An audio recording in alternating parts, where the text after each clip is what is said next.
So what we found is the developer offers a loan of $100,000 to the applicant. The applicant is then technically paying $170,000. Now that is clearly below the not just the price for the investment in a project, but the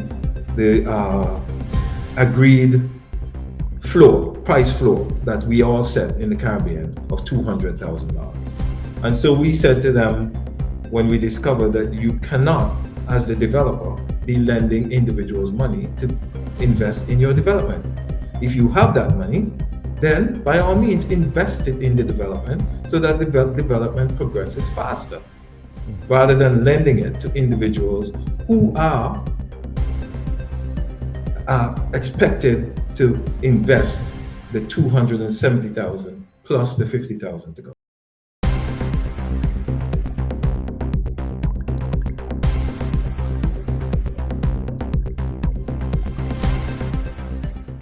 Now, one of the biggest selling points for citizenship by investment programs in the Caribbean is the enhanced global mobility and access to a strong passport that allows visa-free or on-arrival access to numerous countries, including major countries and hubs in the European Schengen area.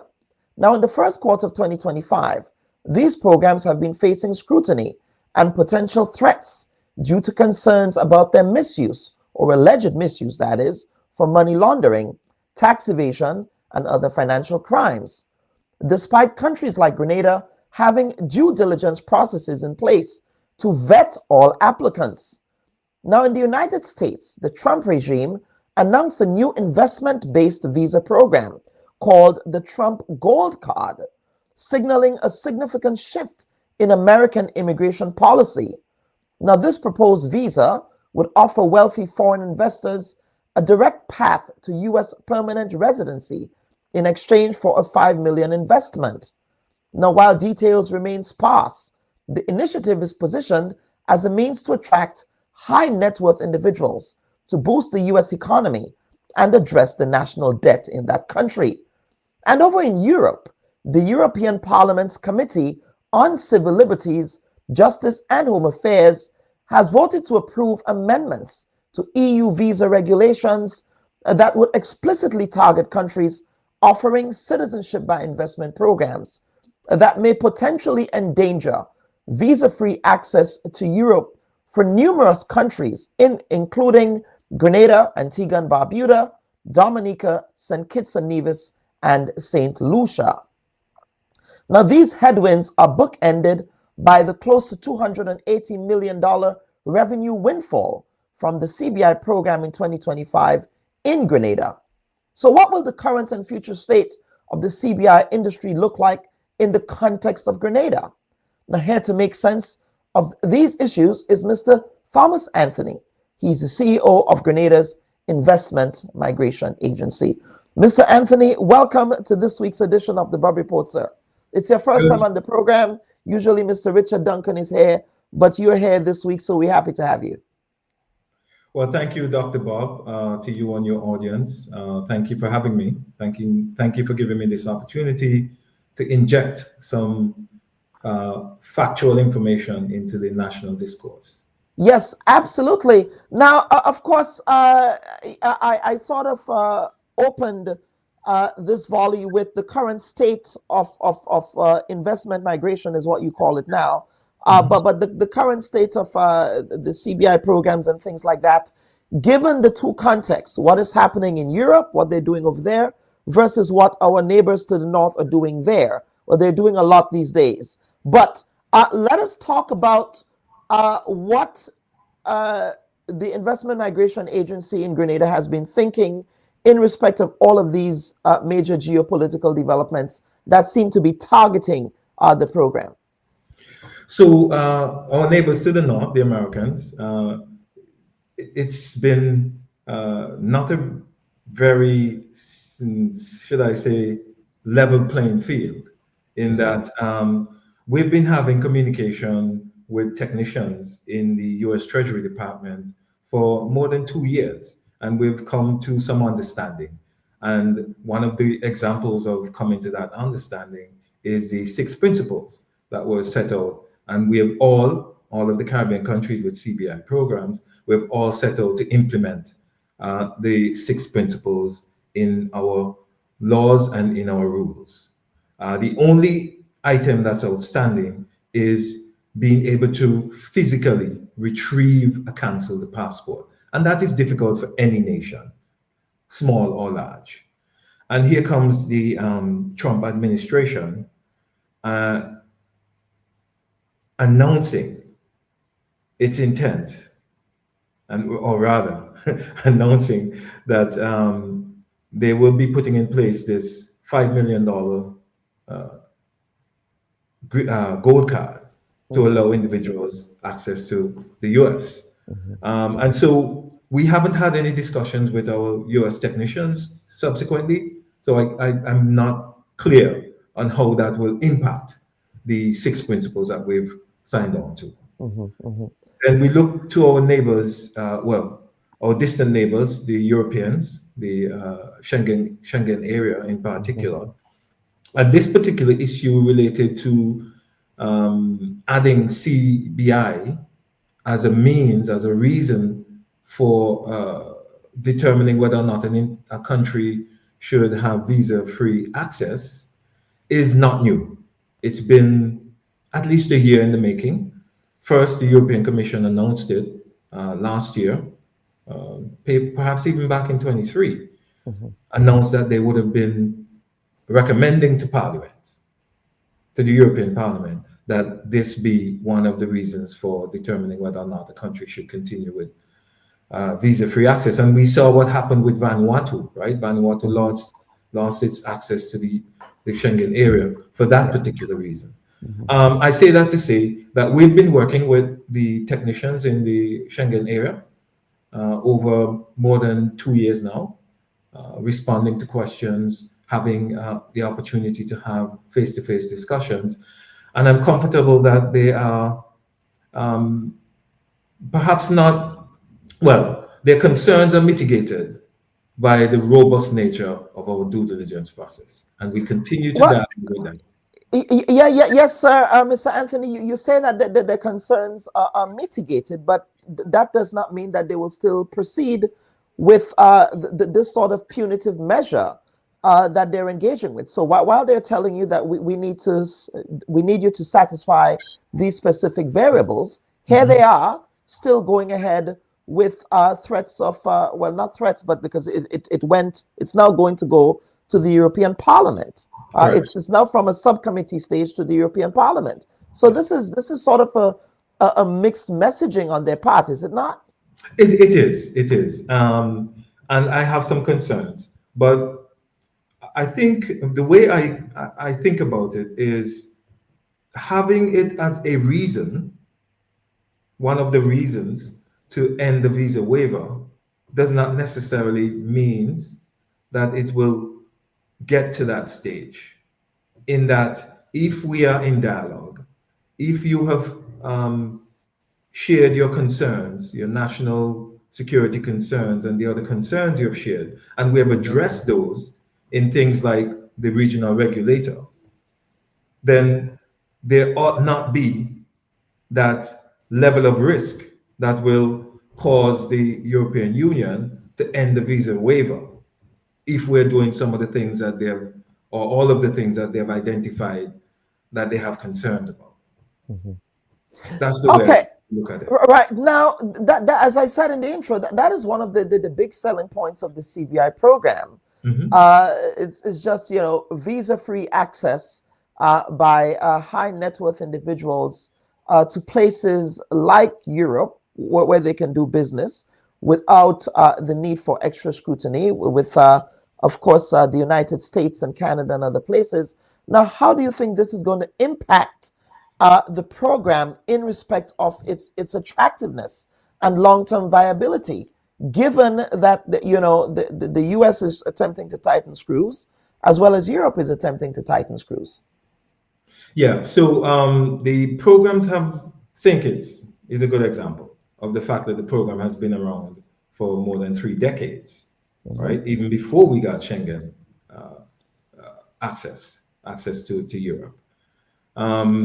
Yes, the access to Schengen area has increased the demand for the program, but in the absence of a Schengen visa, the demand may be reduced, but the programs will continue. But my concern is not really about CBI as it relates to visa-free access. My concern is really about individuals who live here having the ability to travel to these countries that they've become accustomed so to do, particularly in countries like European countries, the UK, where they have family and friends that they visit from time to time. So I'm doing everything, we at the agency and at the committee level are doing everything that we can to address those concerns, to try and mitigate as much as possible against visa being implemented.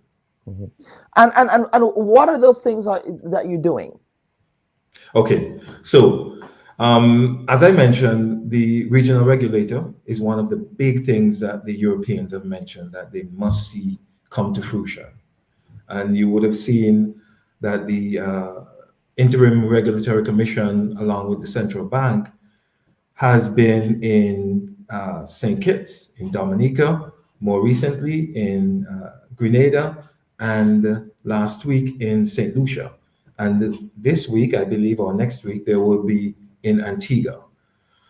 We have upped the timeline to have the legislation ready for tabling in all of the parliaments by this end of this summer. The original deadline we had set was in the first quarter of 2026. But because of the urgency, we have shortened that timeline, that window, and we're seeking to have the full legislation ready for tabling in all of the parliaments by the end of this summer, as I said. And in the regional regulator, there will be some of the, well, all of the aspects that the Europeans have asked to address. So the passport retrieval, for example, more controls over the marketing agents in the various source countries. We will also have the ability to sanction many of the operators for wrongdoing. And we can talk about that in a minute, what that looks like. But the regional regulator will come with the ability to police not just from a regional level the agencies or the units that operate these programs, but the stakeholders that operate within the programs, the marketing agents, the local agents, and the developers. Very well, and that, of course, the regional regulation at the OECS level, that is something that I know that Mr. Duncan on a previous episode of the Bub Report spoke to. Now, one of the concerns that some citizens have raised as well, and then we're going to segue into the other talking points here, is the e-visa arrangement that Grenada has. I can't remember which one of them. Is it the E2 visa, I believe? E2, correct. The E2 visa, correct, that Grenada has with the United States. Now, first and foremost, talk about the benefit of that program. And do you know if anyone who are CBI beneficiaries have actually taken advantage of that program? And has that also been coming under scrutiny by the regime in Washington? Okay, so the E2 treaty allows Grenadians to invest a minimum of 51% in a US-facing entity, and in exchange for that investment, they get a 5-year multiple entry visa. And that visa allows them to reside, to work, and school-age children to go to school in the US. It's different to the green card in that only your business in the US is taxable. Your global income and assets outside of the US under this E2 arrangement will not face US taxes. So it's very attractive. We do know that there are a handful of individuals who would have benefited from the E2 treaty who would have become citizens under the CBI program. It's not a great number. Okay. It's mostly attractive to those coming out of Vietnam and out of China. Uh, Unfortunately, about 2 years ago, the US implemented a residency requirement. Um, and so individuals would have to well, a domicile requirement, not resident, domicile requirement of 3 years. Now, where we are in the negotiations is the how is domicility defined? What does domicile mean? Because domicile can be created in law. Residence means physical residence here, but domicile can be created in law. And so that's where we are in terms of agreeing what does domicile mean. Does it mean you have to be here for the 3 year period? Does it mean you can be here for a few days a year and then you do some other things, contribute to social programs, to paying taxes and those kinds of things? So we're at that stage where we're negotiating what does domicile looks like. Now, recently, the agency published information concerning, I believe, it's the Heng Sheng Group, of selling discounted citizenship application packages. Now, let us talk about the methodology and the process that is followed with respect to how agents, I suspect Heng Sheng would be an agent in this case. They're marketing agents. Their marketing agent, yeah. How do they promote the program? Obviously, there are different ways to promote the program, but let us talk about the work that IMA does in ensuring that the method by which the program is promoted follows those best practices. And how are you able to determine that discounted packages were in fact being offered in this case? So, very good question, and thank you for that. We have these international due diligence providers that we contract with, and they're part of the overall DD process. And we can talk about that a bit later if you wish. But we have engaged some of them to continuously monitor the market for these kinds of offerings. So they may attend events, industry events. They may do mystery shopping. Yes. And so because they're continuously monitoring the market to ensure that everyone is operating as per the guidelines and the rules, they would have come back to us with reports, with documentary evidence that the discounting is taking place. And the form of discounting as it relates to the Heng Sheng marketing group, it's particular to the Grenada National Resort, that project in the north, where the owner is offering a loan to the applicants of $100,000.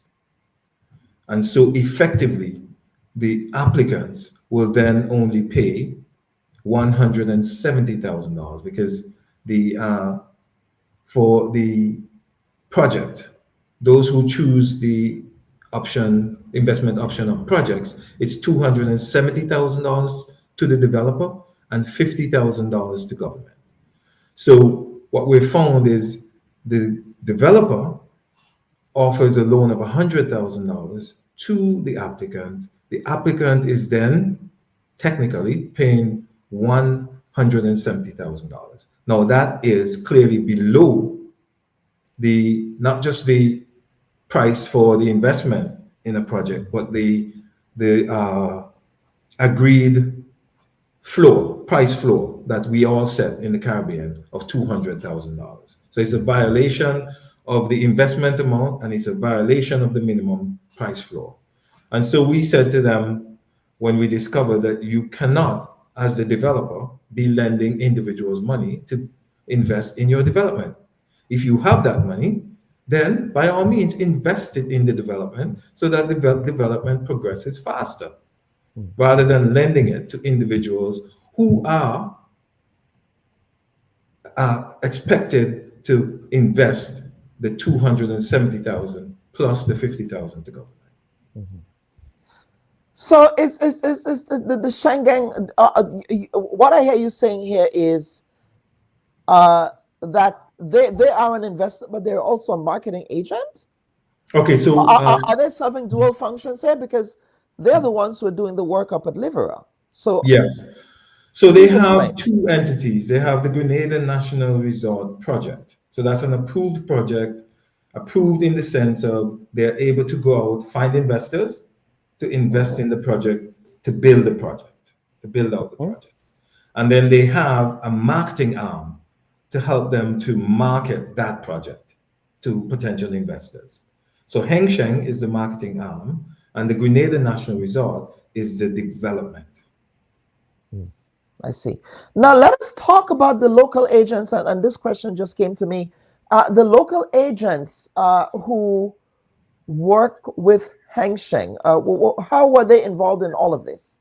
They were And not who were involved. they were not in. They So were not involved. can you articulate the role of the local agents here Mhm. um, in the due diligence process? Okay. Because I know that the local agent, they attract a potential investor, and this is Yes. my understanding of it. Then they work with, I believe, one of the local banks, Mhm. and the banks do their clearance. Yes. Um, and I believe after that, once the bank is cleared, then I believe they approach you. Is that correct? Then That's they correct. approach the IMA, right? That's correct. So yeah, if so, I'm trying to understand here if at some point the local agents who uh, were working with Heng Sheng, if they were involved, if they missed anything in respect of what they were supposed to be doing for due diligence. Well, I'll tell you how it works, and then you can make a determination whether or not they missed anything. In our assessment, they have not missed anything because all of this offer took place outside of the country. And when Mhm. the documentation comes in, it's a purchase of the property, a share in the property for the $270,000. The local agents do not see the $100,000 loan offer. That happens outside of us. But Okay. essentially, there are three main stakeholders. You have the marketing agent, the local agent, and the developer. The marketing agent are individuals and entities licensed who operate outside of us in terms of not being resident here, not having an office here, but having offices in the source countries, such as Dubai, Lagos, China, and such like. They are authorized to market and promote the program and to seek investors to bring to the program. You have the local agents, and those must be OECS nationals ordinarily residing in Grenada. Uh, and the marketing agent cannot submit an application directly to the agency. The marketing agent must use a local agent to represent their client before the agency. And then you have the developers, and the developers, uh, such as Range with the Six Senses Project, Intercontinental Project, Silver Sands, which is Silver Sands Beach House. Before that, you had the Point at Petit Calavini. These projects are licensed or authorized to raise finance under the program, and the individuals who invest in these projects apply for citizenship. There's another route, which is the National Transformation Fund, which is a contribution of $235,000 direct to government. So you have option one, the National Transformation Fund, or option two, an investment in a project. Uh, Historically, about 30% of the applicants choose the National Transformation Fund.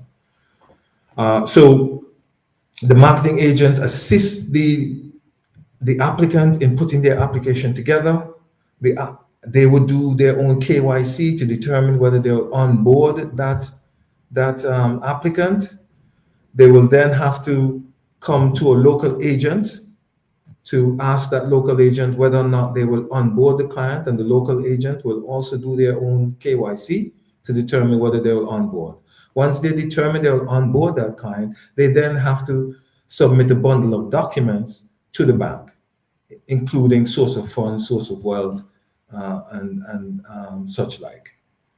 The bank will do its own, conduct its own KYC, and only after the bank approves or after the bank determines that they will accept funds from this applicant can the local agent submit the application to the agency. The agency in turn conducts its own due diligence, and it includes DD partners such as the FIU. So all of the pertinent information is sent to the FIU. FIU in turn sends it to the JRCC, which is a Joint Regional Communication Center in Barbados, which is a sub-agency of CARICOM Impacts. CARICOM Impacts, in short, having responsibility for border security across CARICOM. But we also have, as I said earlier, contracted international due diligence providers. And they do a combination of online research, but more importantly, on the ground human intelligence investigations. And they do things like knock on the door of the address, the reported address, to ensure that the person lives there. They also ensure that the reported employer is indeed the employer, and not just the employer, but it's an operating business and can afford the kinds of salaries that they're reporting, things like that. They also check with the legal system to ensure that the individual has no criminal record, has no civil outstanding legal matter, no criminal outstanding legal matter, and as much as they are able to, whether or not the individual is on the investigation. Now, you will not know that in all stages because not all investigating entities would want that information to leak outside of them for fear that it may get back to the subject of the investigation.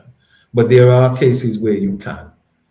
They have access to Europol, Interpol, the various sanctions list. So a very comprehensive report is done and submitted to us. But I will say here, if the FIU comes back to us with one of two responses, cleared or not cleared.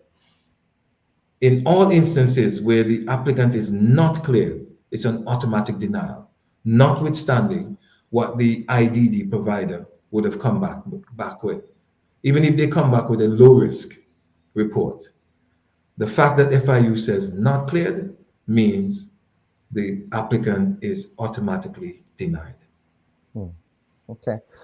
All right. Well. Thank you for that very detailed.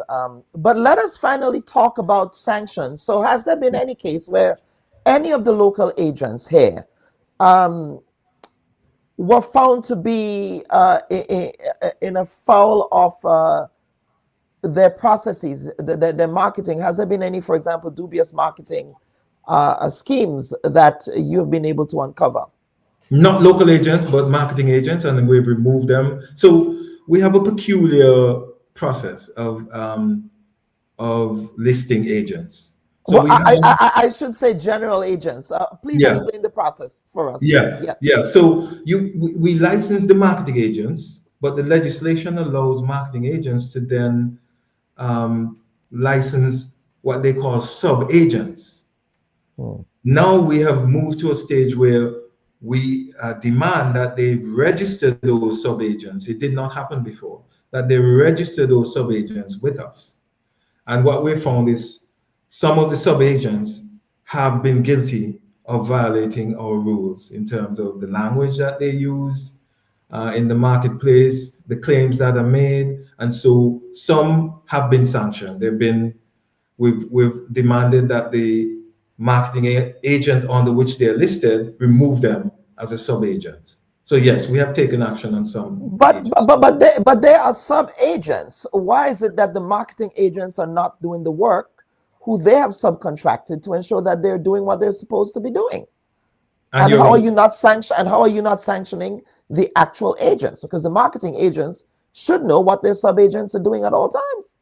Quite right. And this is why we are taking the stance that we're taking with Heng Sheng, because the offers are really from the sub-agent, right? But essentially it comes from Heng Sheng and it's under their control. And this is why we're taking the action that we're taking with them in regard to this owner financing and discount. Now, there's also been allegations that they have also been allegedly here posing as ambassadors to Singapore. Is that an accurate I don't know. conclusion I'm that not you've a arrived at? politician. I'm not a Okay, okay, politician. I don't want to get into that. okay. But I All right. have no idea about that. Okay, very well.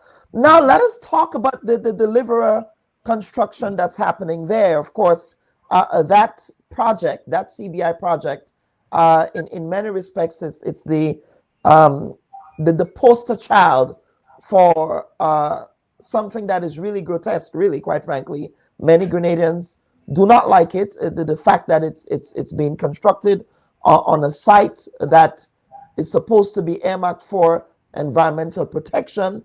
It's constructed in a place where the turtles nest, right? There's going to be so much light pollution there. And the design that they had for this thing is just anachronistic to the infrastructural facade that Grenada is familiar with. So what is going to be happening with that particular site there now that the Hensheng has been, and I know that you made the distinction between the two here, the developers versus the marketing agents. What is there going to be any stoppage of work there? What is going to be happening with that site? Well, we're not intending for the work to stop. We're intending for them to adjust their behavior and bring the pricing into regulation. So the intention, as I said, is not to stop the project. It can be an important project for the North to bring some much needed economic activity in the North. What I will say here is before CBI approval is granted, the developer must get approval from physical planning, right? And so we don't treat with those issues that physical planning would treat with. We allow the developer to go through that process, and once they get approval, conditional approval, then we look at them and assess the viability and feasibility of the project. Now, it's a project I inherited. Yes, of course. Yes, I know that you inherited that one. So yeah. A lot of the blows may not be directly at you. In fact, it started under the previous administration with, at the time, we believe, Mitchell and Co. Allegedly was one of the marketing agents for that. So again, I think it's important to make that point. Now, let us go on to talk about, of course, I think we addressed so many issues here. Now, the question of the lowering of the fees. You're jumping the gun there. The lowering of the fees, the lowering of the fees for to have Grenadian developers get involved in this process. Now, one may argue that there are mechanisms by which Grenadians, indigenous Grenadians, let's call it that, can get involved in investment in Grenada. It is called the Grenada Industrial Development Corporation. Yes? So how does this, what you're attempting to do here, not upend the work of the Grenada Industrial Development Corporation in respect of fostering local investment? And then we also have the Grenada Development Bank that incentivizes entrepreneurs and things like that by offering loans. So can you articulate what you're doing here that's different from the incentive structures that are already available for Grenadians to get involved in investment in their own country? This will not get in the way of these existing programs, as you laid out, IDC and Development Bank. What this does is allow local Grenadians to have access to CBI applicants, so that those two programs do not have a pathway to being approved as a CBI project. And many of the individuals, Grenadians that we've spoken to about wanting to be able to attract investment from CBI investors, have noted that the barrier to entry is the cost. So prior to this legislation, or in the main, the developer will have to have 20% of the equity to put into the project. Yes, and then the cost can be considerable in terms of the due diligence fees, the processing fees, etc.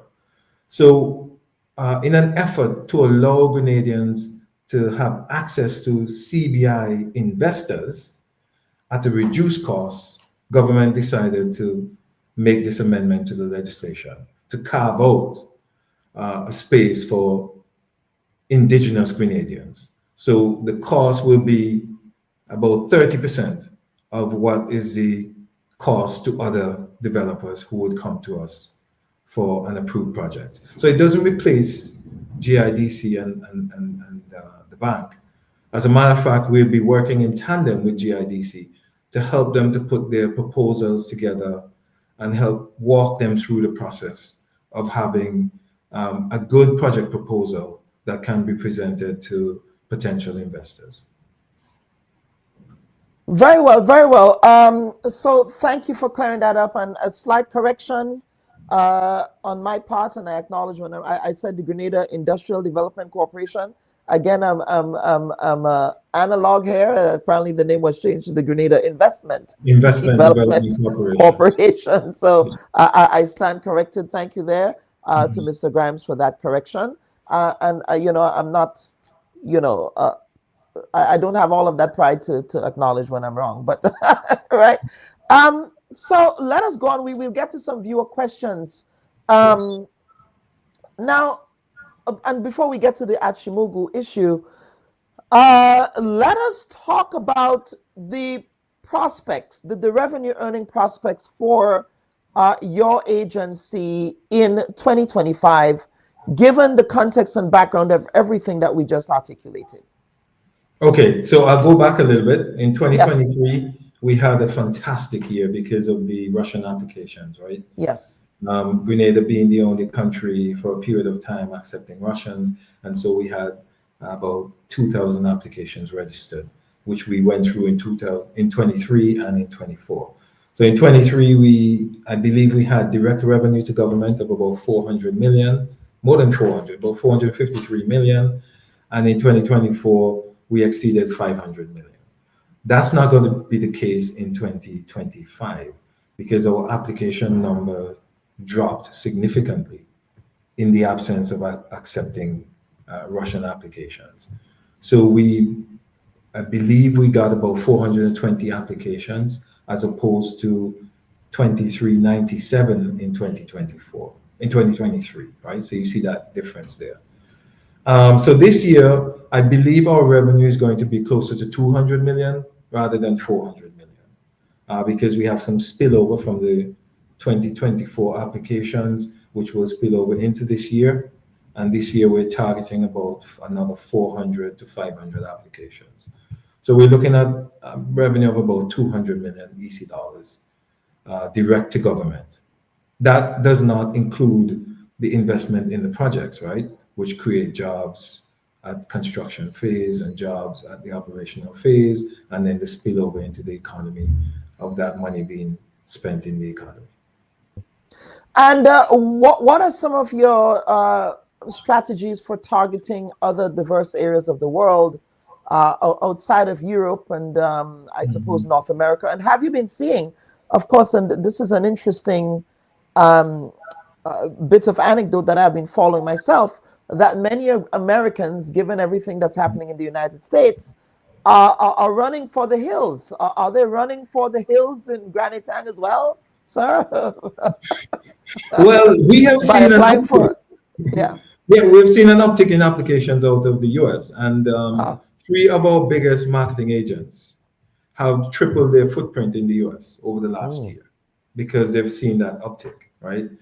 And so we target the market in collaboration with these marketing agents. So we attend events in the US, industry events, but also events organized by the marketing agents to talk directly to their potential applicants. Why Grenada? We also do a similar thing in London, in Dubai. Dubai is a major hub for applicants from all over the world, India, Pakistan, you name it, and they're there.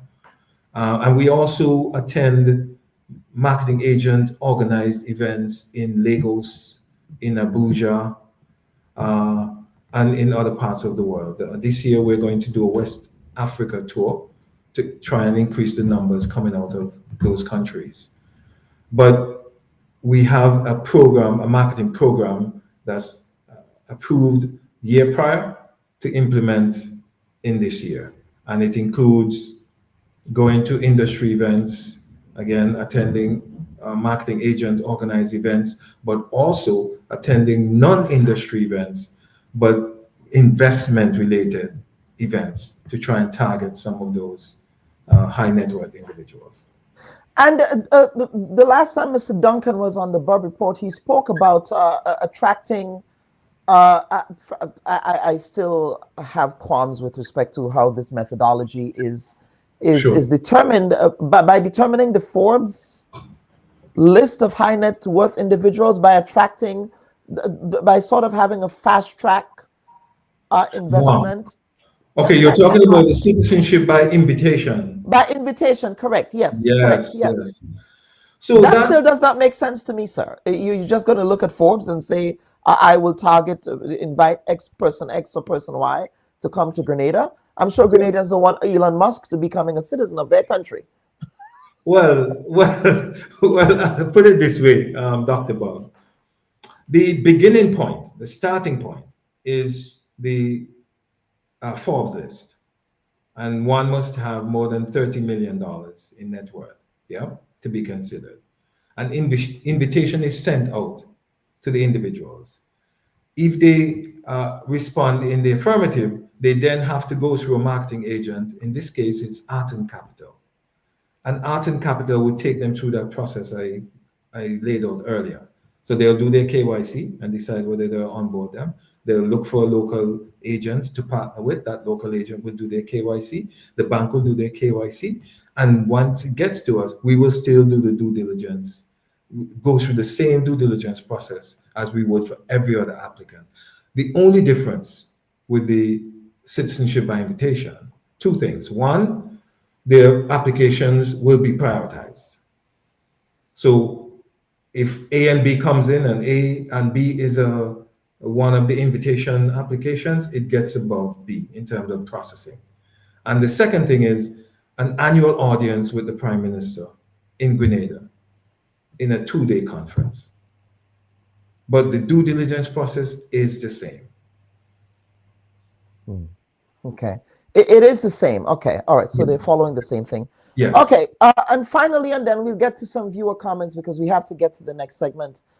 Let us talk about one Aisha Achimugu. Of course, she came to Grenada with great fanfare last year. She had I believe it was a 7-day blitz on the island, where she also declared that she was a proud Grenadian national as well, by investment. She donated supplies, school supplies, and even committed to offering scholarship opportunities. Obviously, we have to caveat this by saying that governments are not responsible for the individual actions of people. So I don't know why this first and foremost is being politicized, but certainly it is a newsworthy story given the high profile nature. This lady invited the media to her events. So therefore, the media who covered her, if they were not doing any follow-up on this, it would be journalistic malpractice, quite frankly, if this woman invited you to an event and you did not follow up in respect of what is happening to her now. So let us talk about the due diligence process that was followed around her, and was anything missed in that process by perhaps the agents who attracted her to Grenada in the first place? Okay, so in the main, we don't ordinarily give out information on applicants and subsequently citizens. But as you've laid out, given the circumstances and the fact that Achimugu identified herself as a Grenadian by CBI means, I will share some information. So the application came to us in July of 2021. And it went through that process that I laid out earlier. The marketing agent, the local agent, the bank, the agency, FIU, independent due diligence providers. And in November 2021, she was approved after having gone through that process, right? Um, as I understand it, her Nigeria-based agent did not absconded with her investment money. So she paid the agent, intending that the agent pay to the developer. That was range development, her investment once she was told that she was approved, because that's the process. You have to first be told you're approved, and then you make the investment, and then you get your citizenship documents. So it took her about a year, more than a year, to either try to get the money back from the agent or to get him to make the payment. When that failed, she made the investment herself a second time, but directly to the developer. So she did not get her citizenship documents until I believe it was April of 2023 because of that issue. And yes, in the interim, there was this EFCC investigation, but she was not the main target of the investigation. It was someone who was a governor. I can't recall the name. I can share that with you sometime later. Who was the target, and she was one of two people from whom he was buying property. And so her name was called as part of the investigation, but not a subject of the investigation. And I believe this is why all of the agencies determined that she did not represent a risk at the time. At the time, right, because she was not a direct subject of the investigation. Exactly. And this is coming after the fact. And so I think we have to treat it in that vein. How do we treat with a Grenadian who may be using the Grenadian passport to evade or avoid a regulator or law enforcement or intelligence agency in a third country? And so I think that's how we treat with it. It's not the fact that she's a CBI applicant, but the fact that she's a Grenadian, wanted for questioning. And remember, you have said she's not charged with anything, but wanted for questioning in her home country. And what can we do to ensure that she presents herself to that entity who needs her for questioning? Does it mean canceling the passport and so reducing her ability to travel? Right? Or does it mean something else? But that is for government to decide. And a determination of if in fact there is an extradition treaty between Nigeria and Grenada. And again, Well, Dr. Bob, my understanding is that she's in London, not Grenada. Okay. No, I'm saying she might not be in Grenada, but she might be carrying that Grenadian passport. Yes. Or she might be frolicking in the Schengen area for all we know, with everything that's happening with Europe now. just making that point. But let me. There is one final question that came in here, and that has to do with I believe the Burmese. Let me pull it up here. The Myanmar arms dealer, that's Mr. Naik Hut Ang. Is he anyway affiliated with Grenada in any way? I believe one of his companies was sanctioned by the United States. Of course, he's part of the military junta in Myanmar. I believe I think I treated with this before. I think he did get citizenship, but I think his citizenship was revoked. It was revoked. Okay, it became known, yes, that he was, involved in arms dealing. Arms dealing, yes. Correct. Okay, very well. Yes. All right, so let's get to some viewer comments here. So again, this application by Ms. Achimugu was in 2021, folks. 2021. Yes. Again, this should not be politicized. July of 2021. It was submitted, and November 2021, it was approved. It was approved in November of 2021. So if for those who want to frame this around electioneering, It has nothing to do That with has nothing to do. politics. That's a totally moot point here, Yes. right? So let's go. Let's go to some. Margaret Francis saying a well-rounded report on the Achimugwu affair should include what has been reported in Nigeria, that the warrant is politically motivated because she reportedly channeled funds to the opposition. Nigerian NGOs have also spoken about the process for issuing the warrant. I don't know the woman, and I don't really care, but I do care about the fairness in reporting. Margaret, we can agree to that. There's no disagreements there. Let's get to some other job. Dr. Bob, if I may just yes, go ahead, sir. Yes, go ahead. interject. My information is from someone close to her, a Grenadian who works for her. Yes. Is that she went to London for medical reasons before the invitation was extended to appear before that commission. Yes. Yes. Her lawyers are in conversation with them in terms of her return. Okay. And when she would appear before them. Yes, all right. For CBI to thrive in Grenada, it's essential that we prioritize transparency, conduct rigorous due diligence, and focus on sustainable revenue generation. What measures can we implement to guarantee our policies are transparent and effective? Well, I think, Mr. Anthony, you have articulated a lot of what you've been doing here. So I don't think we need to reinvent the wheel here in respect of that. And also, we have these quarterly symposium in the various areas of Grenada. Yes. We had 3 in 23, we had 3 in 24. We intend to have about 4 this year, and they're broadcast live as well as on social media. Absolutely. Another viewer is saying we have been seeing that India and China are doing lots of marketing in the Caribbean and Africa. Would we be seeing our CBI program targeting more Indian, Chinese, and African businessmen, knowing what is happening with the Trump administration that changes things every day or is unpredictable? And that's the issue, right? The unpredictability, because we do have an advantage through the Caribbean Basin Initiative.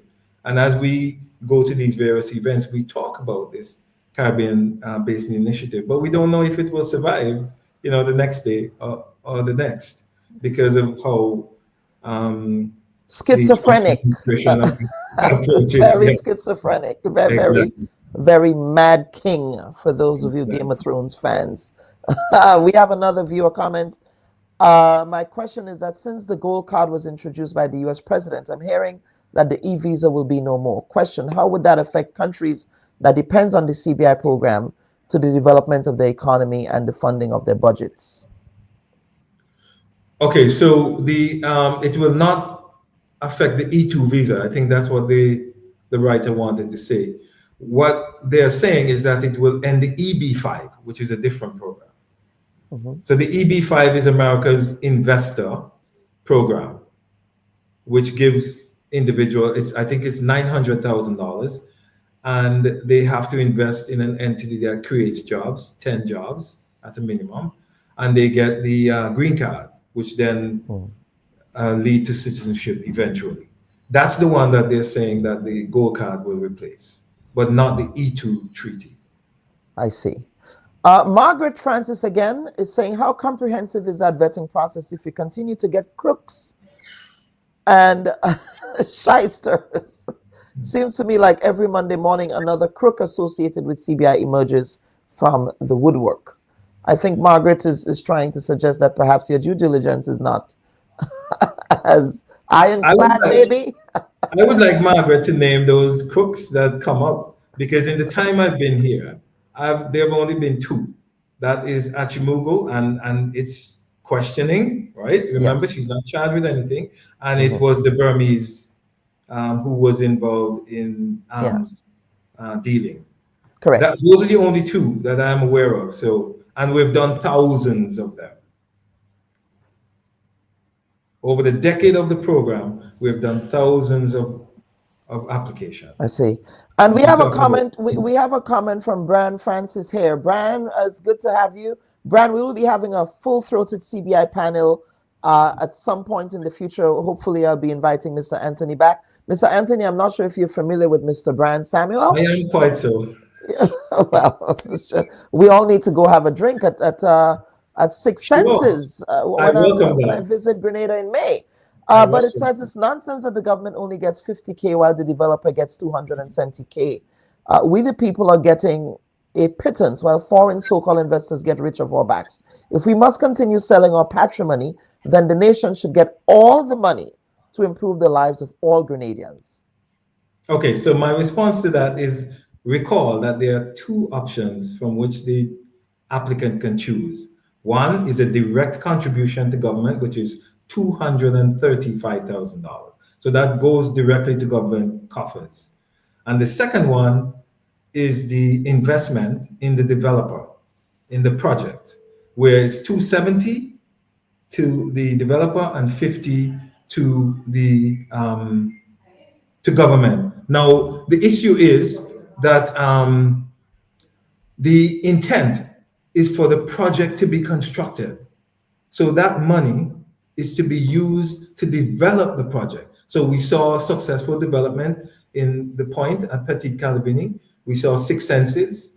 Intercontinental is almost finished. We saw Silver Sands Beach House, which was fully funded under the program. So that's the intent. We Hideaway, which is student accommodation down at the university, was built under the program as well. So the money is intended to create economic activity, construction jobs, operational jobs. Very well. Mr. Anthony, we do have to get to the next segment of the program. So kindly give us an opportunity now for some closing comments, sir. Is there anything else that you want to articulate that we did not speak about this morning in your Well, I closing? just want to say, that the programs across the region are an important source of non-tax revenue. Last I heard from the governor in January of this year, he reported that 75 cents of every dollar of non-tax revenue comes from CBI receipts. That's how important and integral it is to the Eastern Caribbean Currency Union. And I just want us to think about that as we engage in national discourse about the program. Can the program be improved? Of course, everything can be. But to talk about its disappearance in the absence of any other revenue source could be disastrous for us. So let's have some objective conversations about how we can improve the program so that it has longevity. And thank you, Dr. Bob, for having me. Brevity is your strong suit, sir. Not mine, yours. So thank you for appearing on the Bob Report this week. And so we will be inviting you back because we do want to have a full-throated panel segment at some point as we follow closely what is happening with respect to the EU and with respect to the United States in attempting to sort of put a dent in the program, if you will. So thank you again, sir. Thank you. Absolutely. Hi, everyone. Thanks for checking out the Bob Report's social media pages. If you'd like to get more videos, show highlights, and watch our weekly live show, follow our Facebook, Twitter, and Instagram pages, and also subscribe to our YouTube channel. You can catch repeat episodes on Wednesdays at 4 and 5 p.m. respectively on CRFM Radio and GBN TV in Grenada. We are also viewed on Sundays at 8 p.m. on WPG 10 throughout the Caribbean. Thanks for watching.